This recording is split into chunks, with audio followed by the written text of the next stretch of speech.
we'll start on the side over here. Let me put this away here. We're gonna lock these so that my baby doesn't get out. Okay, not a problem. Here we go. Orientation is starting today. We are at 119 Prism. This is for Carol and Anthony. How you doing? Good. Nice to meet you again. Here we go. Yeah. Carol, Anthony, welcome to Rio Rancho. Yeah. Welcome to your new house. There we go. All right. What part of New York they're from? They're going to be from well, they transfer back and forth from New Jersey and New York, so. Oh, okay. But. I had to ask my wife from Jackson Heights. Oh, nice. Yeah. There you go. So she's Queens. Over here, you'll notice that you have these funky orange tubes here. These are for your communications. The bigger one is for fiber optic, and the smaller one is for coaxial. So it's your choice what way you'd like to go ahead and connect. Whatever way you go, they're going to mount a box here. They're going to tie these into it, feed the line from the box out front through these tubes, and they're going to ground it right here. This is just a grounding bar. It ties in from the ground inside the house to here, just to ground it and protect the service. Gotcha. Over here, these are the wires that actually go into your low panel box in the laundry room. So I'll show you where that is when we go inside, but it's all terminated out here. So this would be for your fiber optic or coaxial cable. Gotcha.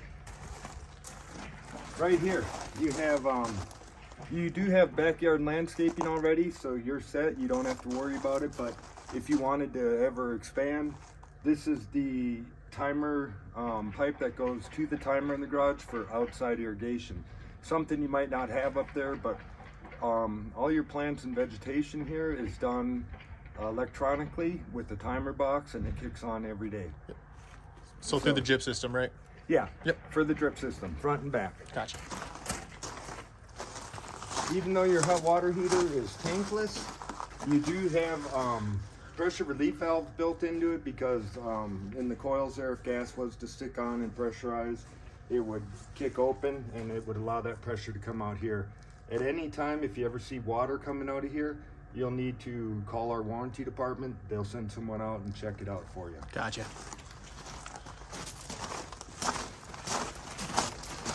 All your metering is done on the side of the house here and at the water meter box.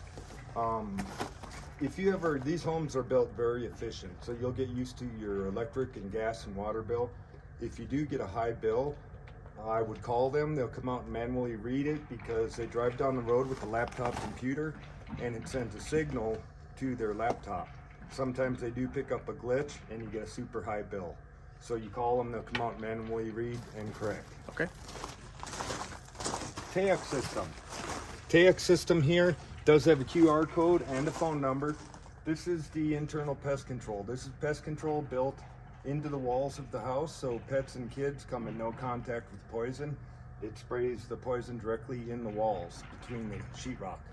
Kind of a neat thing, and you can do monthly service or every other month or twice a year, whatever you'd like. It's up to you. Gotcha. On your gas meter here, it is natural gas. All your appliances are natural gas. Your dryer is 220, so everything else, heating, runs on natural gas.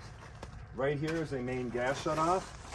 If this ever opposes the line, it means gas is off. If this is on and parallel to the gas line, it means gas is on. All right.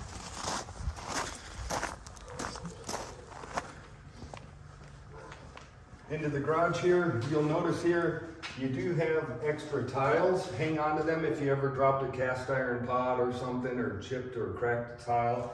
You have the same dye lot, the same color that matches your house. Perfect. Hang on to those. You do have extra thin set here.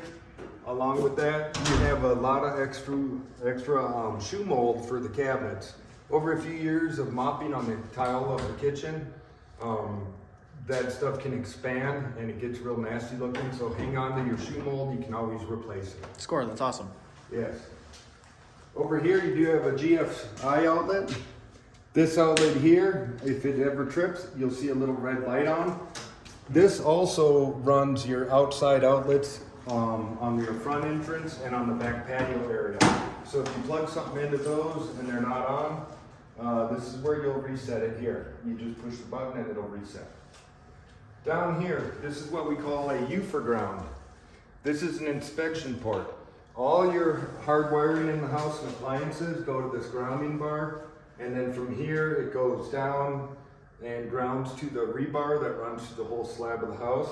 So if your house got hit by lightning, fire department do two things. They're gonna open this up and make sure that's connected, or they may have to reconnect it there. And the other thing they'll do is go in the attic, look for anything smoldering. Over here, your main breaker panel. You have 200 amp service coming into the house.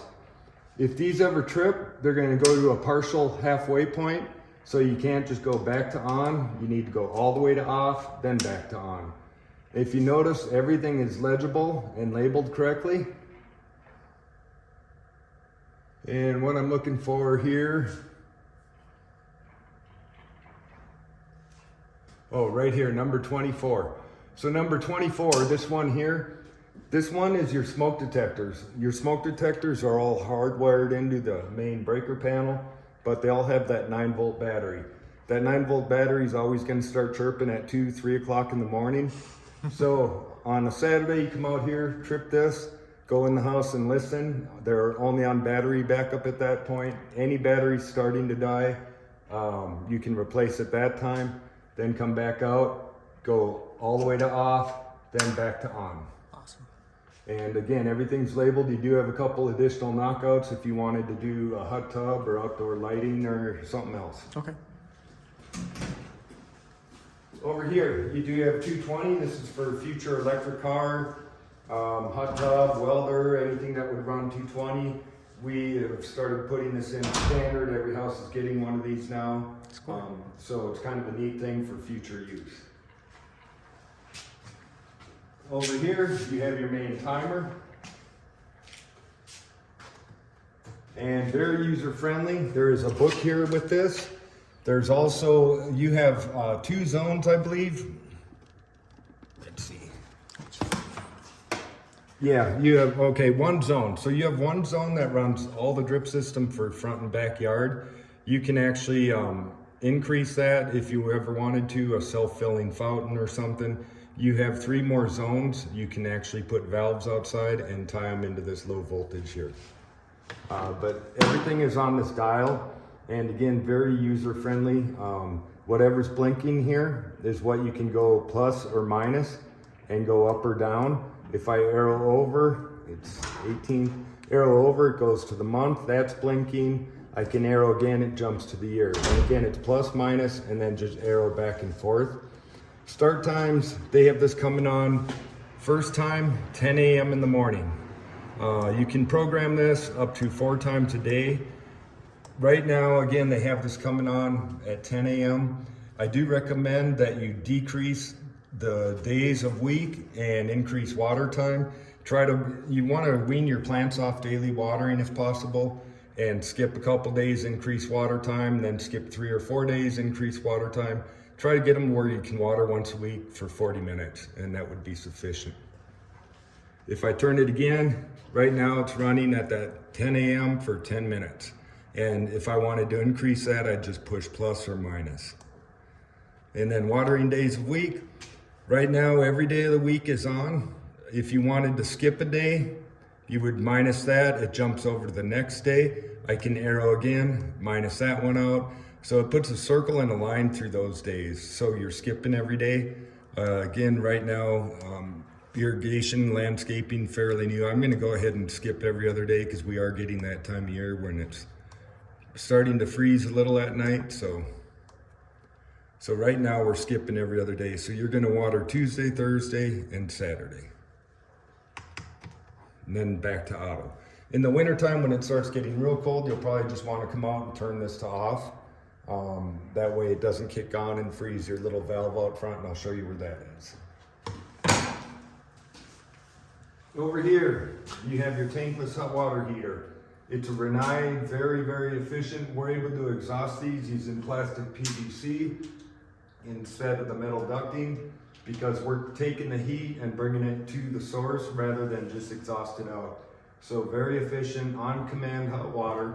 You do have a timer here. That timer is programmed from 6 a.m. to 10 p.m. So with that, you have instant hot water everywhere in the house.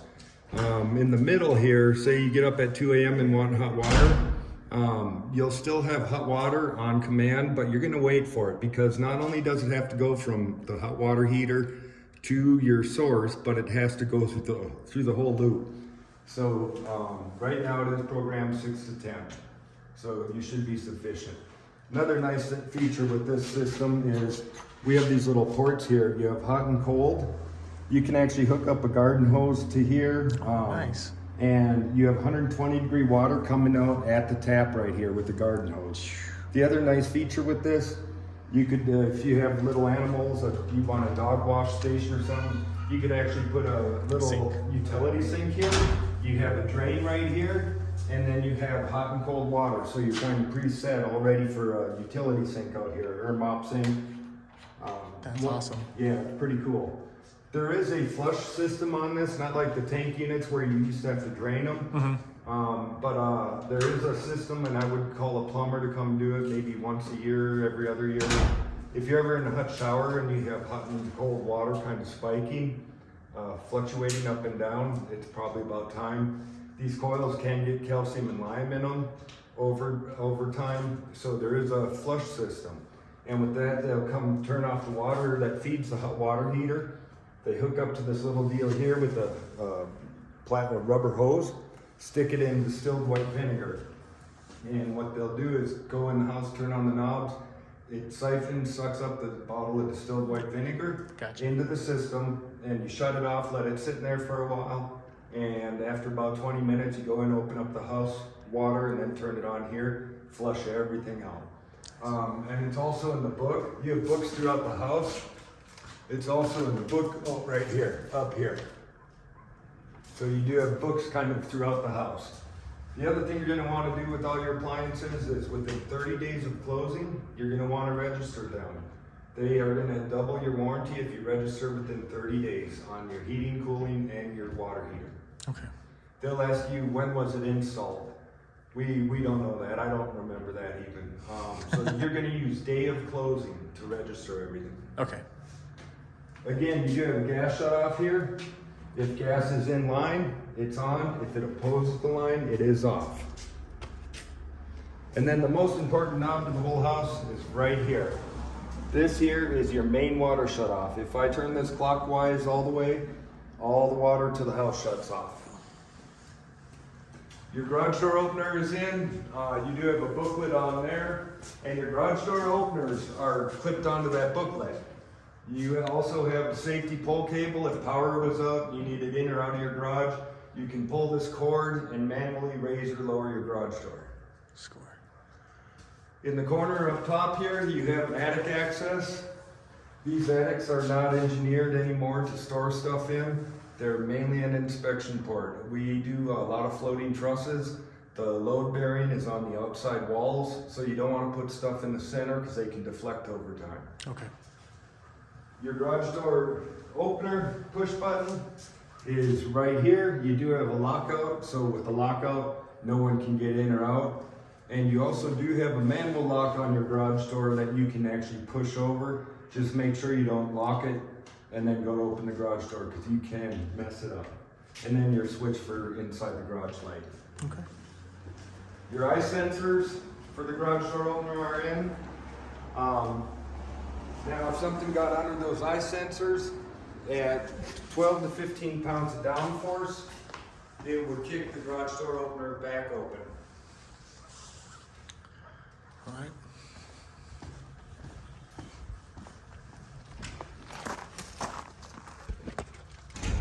Right here, this is your main irrigation valve. So it's way below our frost line, so it should never freeze up or anything. There is a water shut off down there. You could take a pliers to or get one of the extended rods to shut it off. You should never need to. That little disc I told you, if your water's kicking on and it's super cold, that little plastic disc is under here, and if this freezes, water will start shooting out from here. So that's why you want to, if it's super cold, you want to just turn off your timer, keep the water out of there. This is a backflow preventer. So what this does is only allows water out, and stagnant water, even if it's not moving, chemicals can travel through because of that, this has a little valve in there. When the water's off, it bleeds out the water and allows no chemicals come back into drinking water. Your sewer cleanouts right here. This sewer cleanout goes down, angles to the sewer in the house. This one goes down in the same line and goes out to the street. One of the things we do, we make our plumbers go through the house and do a QCC, our quality control check. So they already have recorded and ran a camera through these. I believe your home inspector did that as well. But they make sure two things: lines are intact and no construction debris in there. The other thing they do is they go through the house, they make sure hot water's on the hot side, cold water's on the cold side, and there's no hot water to the commodes.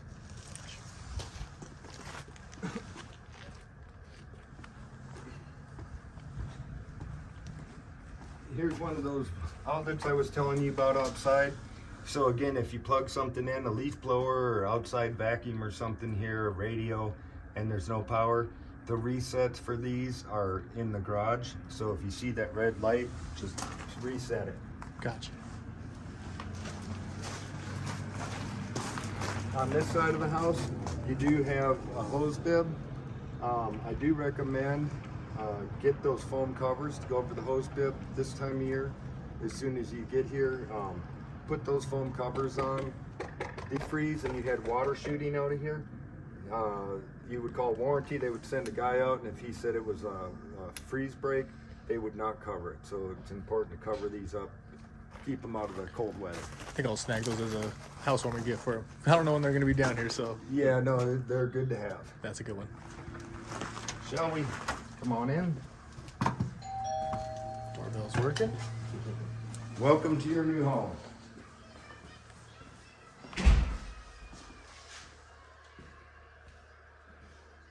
So in here is your kitchen area, your fridge, range, microwave. Everything has been tested and ran. These appliances here, you have books in the kitchen drawers. You're going to want to fill out all this paperwork. I would do it online. That way you get a confirmation back that they're all registered for warranty. Centex Pulte does not warranty the appliances. They're through the manufacturer, so this would be through Whirlpool. Over here, under your kitchen sink, you do have your garbage disposal. And with this garbage disposal here, you do have this funny hex key. Well, that hex key is if something got stuck in your garbage disposal, there's a little hole in the center, and then you can rotate this and free it up. Make sure the power is off, of course, or this thing could probably break your wrist, but and then you can free it up that way. Also, under every sink and behind every commode, you have individual water shutoffs. So you have hot and cold water. So if something was dripping or you had an issue, you can shut off the individual waters under every sink. This also does have a built-in breaker. If something got stuck in there and it was humming, there's a little reset button that'll pop down right here. You'll feel under here, you'll feel it pop down, you push it to reset it. Kind of save the motor.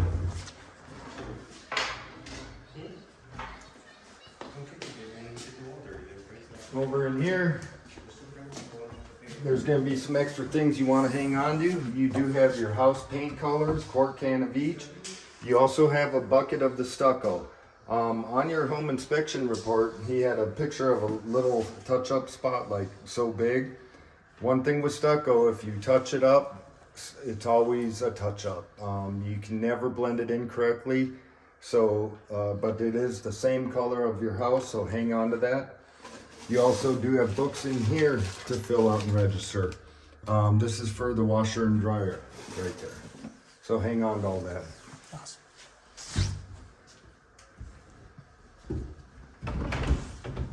We'll go into the laundry room here. In here, there's one switch here we kind of recommend you leave on 24 hours a day. What this is, this has a motion sensor fan and it's a whisper fan, so it's super quiet. It is going to constantly pull 8 cubic feet a minute out of your household. These homes are built very energy efficient. Because of that, they're very sealed. So it's important that this fan's always pulling air out, and your house has kind of a negative pressure to it to keep any moisture pulled out of here. It does have a motion sensor because it senses if you're coming in here, you're coming in here to do something, probably like laundry. So laundries throw a lot of humidity into this area, so it kicks up a speed to about 22, 23 cubic feet a minute of airflow pulling out. So very important that that is on and pulls that moisture out. If you ever had a backup on your washer drain, these are very heavy, so rather than undo hoses, pull all this out, this here is the clean out for it. So this is where they could snake a line. I've never seen one back up, but I guess it could happen. In the event, right? In the event it ever did. This is the clean out here. Perfect. Your dryer, dryer all ready to go. One of the areas forgotten about, the dryer vent down behind here. It's a little flex tube. It's a funny story because I've preached this for so many years, and I was wondering why my own clothes were taking 3 cycles to dry my jeans. 50 minutes each. Clogged up. And I finally pulled mine out after telling people I'd pull it out every year and check it. Well, I myself did not do that, so I finally did. That little flex tube was clogged. So very important, clean that out. Most house fires, believe it or not, are right in this area, in that dryer vent. Even though you have a lint trap, gets beyond there, clogs up in there. Come on in. We're going to go Come this behind way. this door. Yes. Back behind your door here, you're going to notice this is your communication panel. So these are the lines that come into the house here from outside where I showed you. And then they're going to mount your modem here, your Wi-Fi box and all that. There's power here, they'll plug it in. They're going to terminate either your Cat 6 or your coaxial cable, whatever way you'd like to go. And terminate it all here so everything will be nice and hidden in this one panel.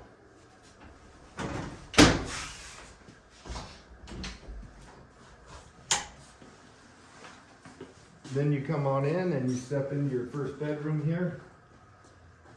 Now inside every bedroom, along with supply, heating and cooling, we also do have return airs. If you shut a door in a bedroom typically, you used to pressurize them up, and therefore it would really stop heating or cooling. So we always have return airs, or what we call jump ducts, to allow air to keep flowing so the room stays equally tempered. That way you're comfortable. The other thing, inside every bedroom, you have a fire and smoke detector. Again, those have the 9-volt batteries that you'll need to replace. They're also hardwired into the main breaker box. Once you replace any batteries, you want to push the little button on them. It links them all back together and resets them all, so they'll all go off for a minute. Gosh. Outside of the bedrooms, you also have fire, smoke, and carbon monoxide. Oh, nice. So if you, if these are all going off and you don't smell smoke or see fire, you're going to want to call the fire department, get out of the house. Same as if you ever smell natural gas, just get out of the house, wait, call them, they'd come out and sniff with a sniffer and troubleshoot it, but don't mess with it. So if they're chirping, it's the battery. If they're all going off, you want to get out of the house. Your middle bedroom here, same thing, along with supply air, we have a return air, and we also have a fire and smoke detector. Your closets in your spare rooms are all the bypass door closets. So they're on wheels and they just slide back and forth. You do have closet rods and shelves in them. And then all your windows in the house and your slider door, these are vinyl frame windows. So I'm gonna tell you a little trick here to these. These are brand new, so they're all kind of sort of hard. They go up and down, but they are a little catchy because they're brand new, haven't been used much, and there's weather stripping built in on the back. So the trick to all your vinyl frame, no WD-40, no spray lubricants, but use Pledge. You spray Pledge in the track here, go up with the window, spray Pledge in the track here, let it sit a minute, take a dry microfiber rag, wipe it out, and the windows go up and down super easy.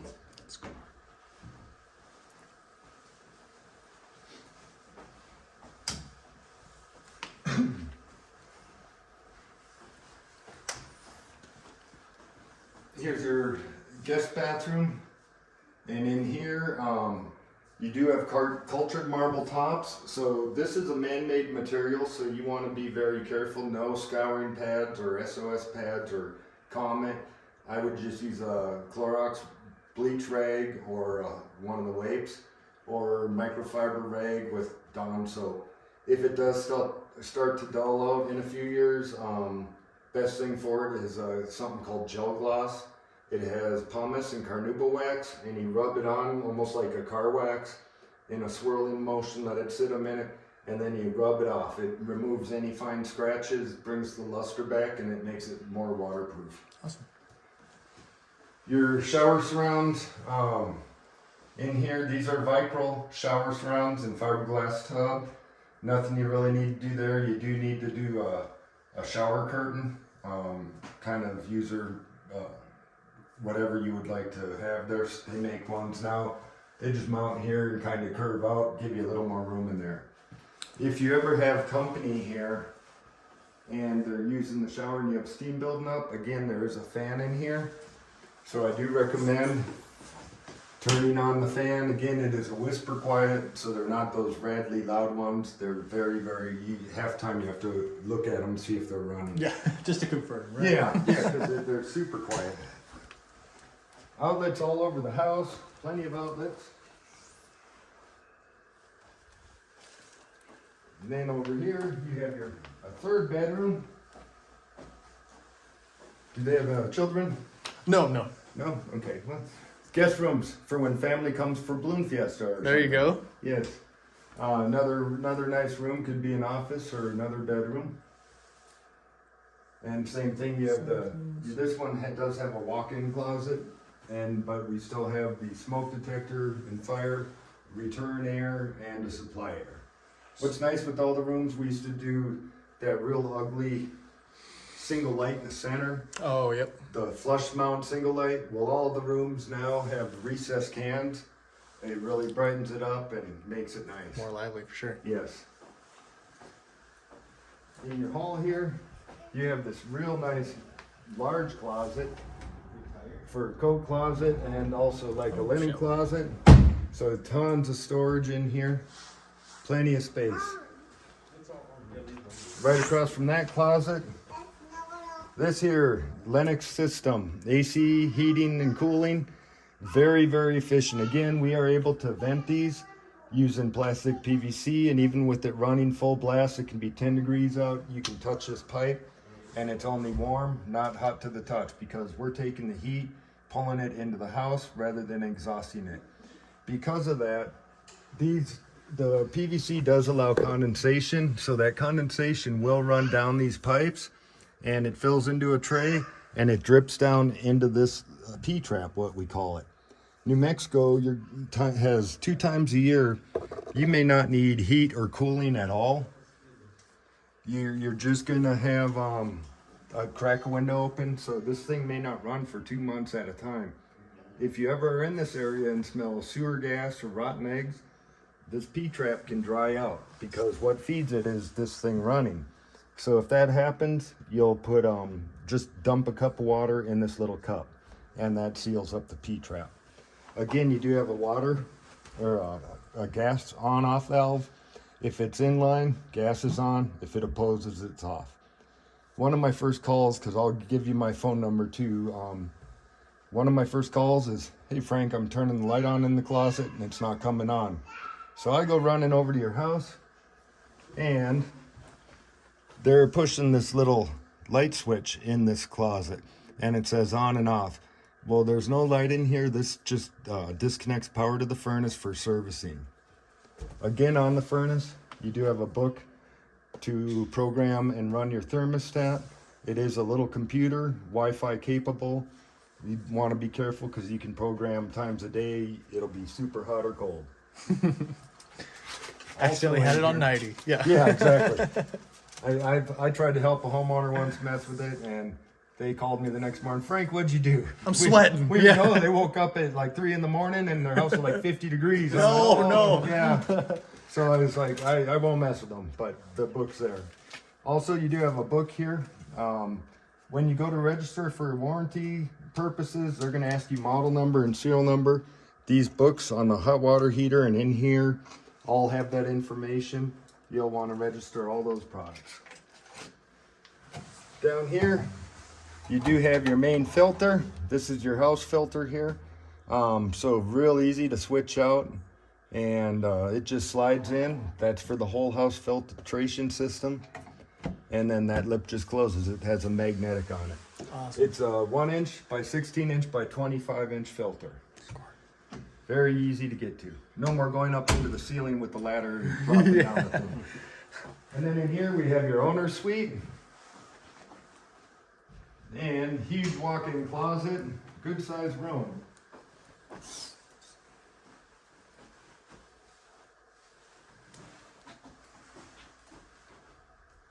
I love that gimbal, that's handy. Man, thank you. Yeah, no, it makes it a lot easier for sure.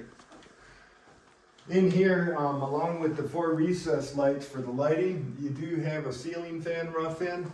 So we do have the extra switches there. The electric box is reinforced for the weight of a ceiling fan, and the wires terminate up into there. So you're ready to go.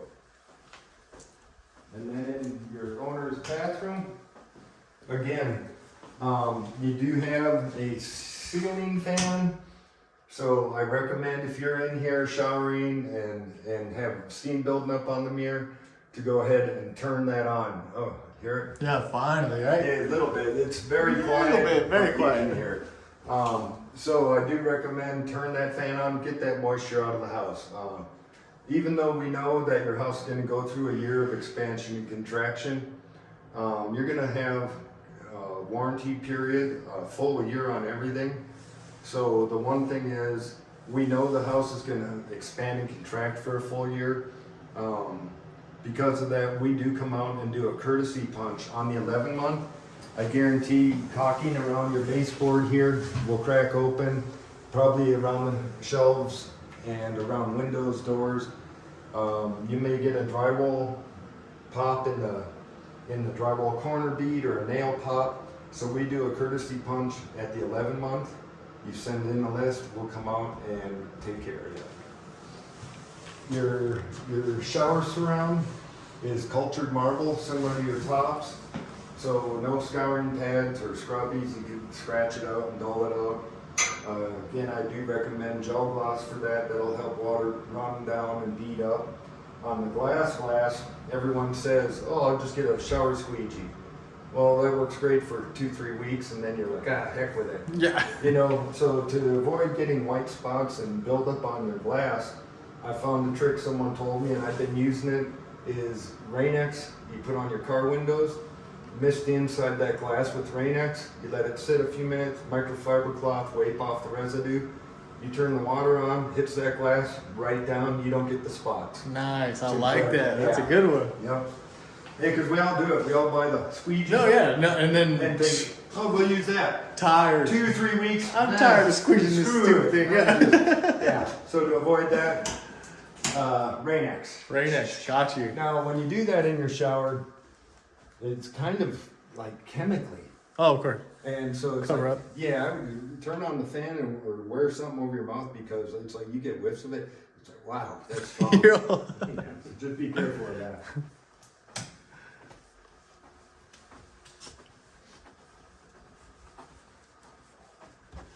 In here, we do have your thermostat, and again, for me, I'm going to show you the easy way. You have a mode button here. Right now it's programmed to heat. If I push mode, it goes to cool.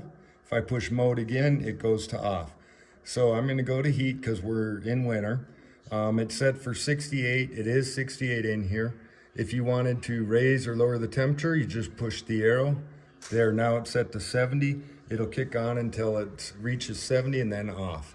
If you burnt some toast or wanted to filter the air in the house, you can push the fan button here and it'll go to fan on. What that'll do is just continually run the fan all the time. So I do recommend leave it to auto, and it says auto right here. So again, it's pretty user friendly unless you want to start programming different times of day for different temperatures. Gotcha. In your gathering room here, along with all your nice recessed cans. Again, you do have a ceiling fan rough in. So you're able to put a ceiling fan up there, it'll support the weight, and then you have switches on the wall over here.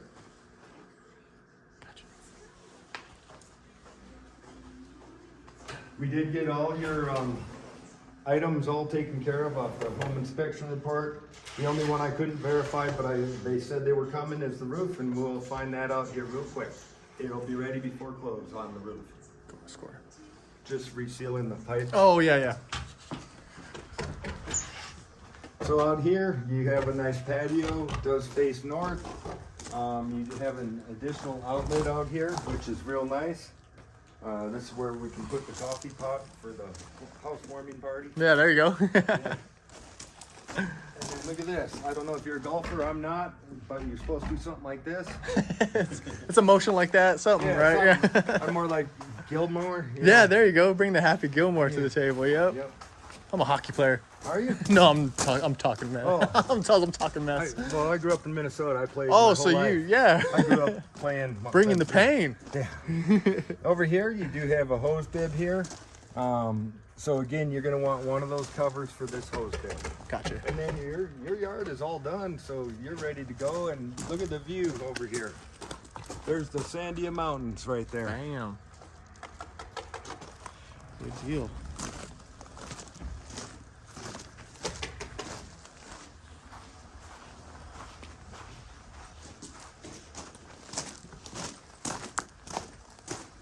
On this side over here, you do have your condenser.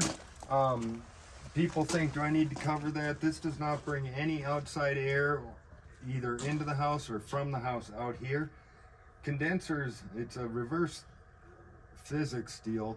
Condensers only take heated oil from the coil in the house, and they bring that warmed oil out here, and it pulls that heat out of the oil, and then the cooler oil goes back in.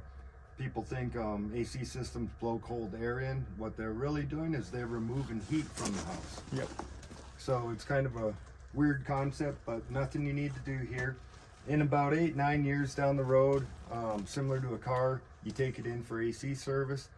You're gonna get used to how efficient your home is on the cooling.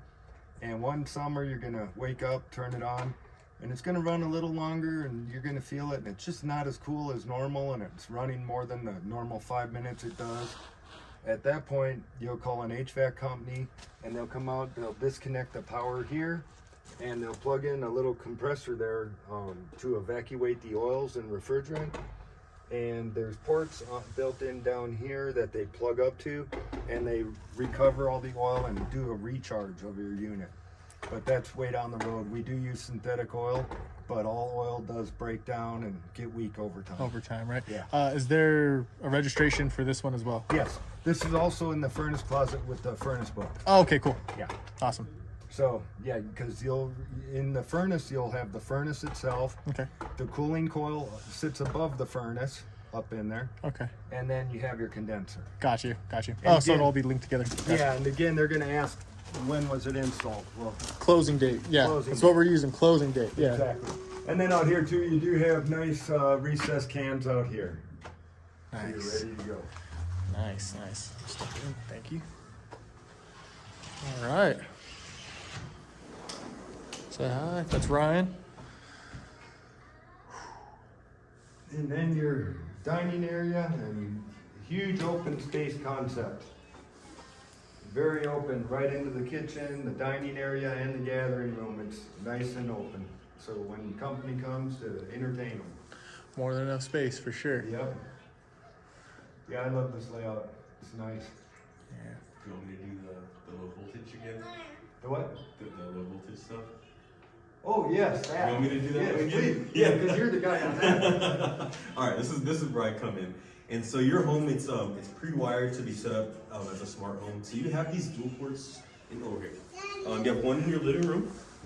This is where your internet goes. Can hook up. You have one in your master bedroom, and you have a wireless access point in the ceiling. Now, if you actually hook up your internet box in the laundry room, there's a smart panel in there. You go down there, and that's where you hook up all your internet, and then it spiders out to the locations that I just showed you. And so, super cool. It's hidden behind your door. Get in here, Josh. And so when you get your internet, they'll come in and they'll fix these wires. They'll hook these up to the box, and you can just leave it like that. Run the Wi-Fi right out of the closet. If you want to do the full smart home setup, then you can actually put a wireless access point up in the living room in that spot I showed you in the ceiling. Connect like your cameras and your thermostat, all your stuff to one device. That way, all your main, like your phone and your computer, can still just run off of the stuff in the closet. Got you. If you hook up your router to these here, and say you have like an Apple TV or something like that, you can hardline that right into the wall in the living room. Shouldn't have to have a box in every single room. It's Nice. very, very convenient. Right. Awesome. It's so cute. Come on, let's put that back in. All right. And anything else? No, I believe that's it. Your granite is factory sealed. Okay. It does come from the factory with the sealing on it. I do recommend to reseal this once a year. Okay. They sell reseal kits you can put back on. Even though it is sealed, if you set a condensating glass up here and left it here for a couple hours, when you go to move it, It'll stick, yeah. you will have a ring down in there. So you know, if you spilled red Kool-Aid or wine, you want to wipe that up. Gotcha. It can, over time, a few hours, it can soak into the material and could stain it. Okay. So you want to make sure that you wipe that stuff up. Awesome. And other than that, I think that's about it. I look forward to meeting you all, and again, welcome to Rio Rancho, and get to New Mexico. Awesome. Thank you guys. I really appreciate it. Of course, thank you.